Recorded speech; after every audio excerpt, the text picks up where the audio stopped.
Good morning, Ian Crouch with your 8:30 Hunter News update. A man has been left shaken but unharmed after armed thieves confronted him in the garage of his Ellabana home this morning. Police say he was working in the garage of his Mildura Close home just before 1 a.m.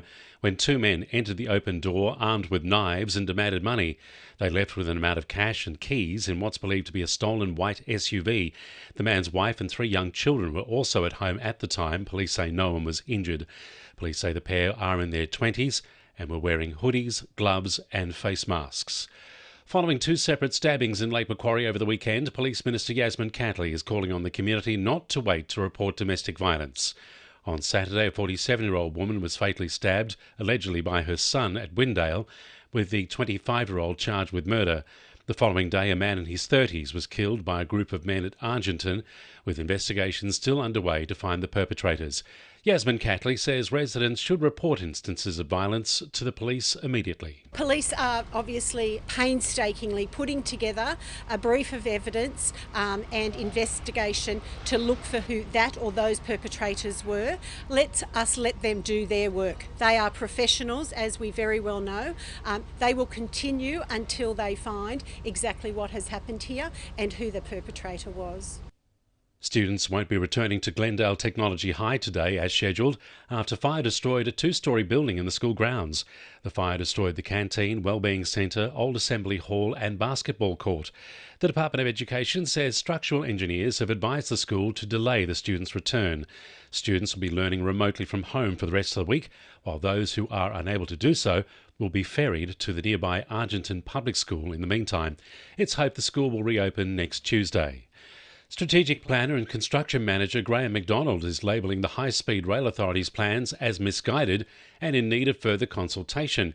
Yesterday, international industry representatives met to discuss the project's proposed route and station locations to mixed reviews. Graham McDonald says the current route isn't logistically viable and would significantly decrease the speed at which the train would travel. He says more consultation is needed. A situation where you've got the blind leading the blind and the people involved are dealing with something they've never dealt with before. They have had no previous experience and therefore no expertise in high-speed rail technology and resolving the planning and design of high-speed rail.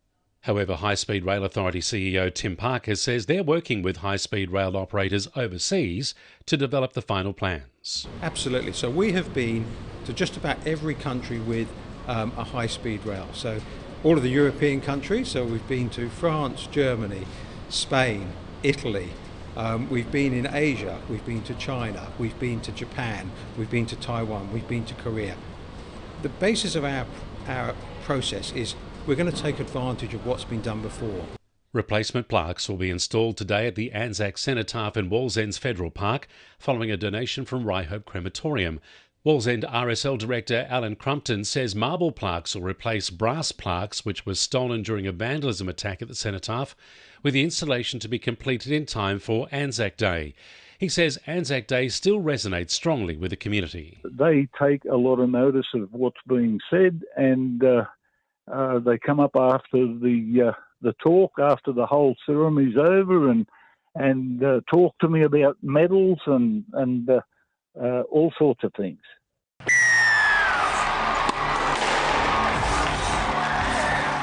2NURFM Sport. Former NRL player Paul Gallen has weighed in on Payne Haas's injury ahead of State of Origin. The Woodbury Warriors junior is expected to miss at least one game of Origin with an MCL injury.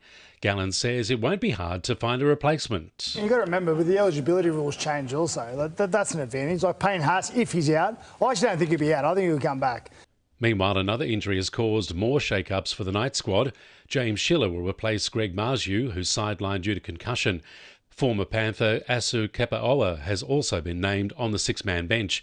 And the NPL will feature a double header for the Anzac Day matches. Olympic will host Edgeworth at 2 p.m, while the Western Bears will travel to Adamstown.